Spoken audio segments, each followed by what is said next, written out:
La 34e édition du Festival de la Plaisance de Cannes aura été marquée par la richesse de l'offre en matière de nouveautés. Au milieu des yachts de milliardaires et des stars du salon comme le Wider 42, bateau au cockpit modulable, nous avons choisi de donner un coup de projecteur sur deux concepts totalement innovants, l'Iguana 29, bateau amphibie, et l'Exoconcept, scooter des mers électrique.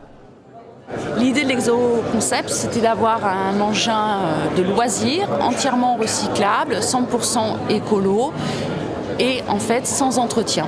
L'idée aussi, c'était que les gens puissent s'amuser dans l'eau pour un tarif raisonnable. À savoir que maintenant, une demi-heure de jet ski, c'est 80 € à peu près. Là, ça sera 1 € la minute. Donc si on prend un quart d'heure, 15 minutes, tout le monde peut y accéder un petit peu. Quant à l'Iguana 29, c'est la révolution amphibie. Plus besoin de place de port, de mouillage ou de remorque. Il se met à l'eau sur tout type de plage grâce à 2 chenilles qui sortent de la coque. Toute l'idée, c'est qu'on a un système de chenilles qui est porté par des bras. Les bras font en fait partie de la carène.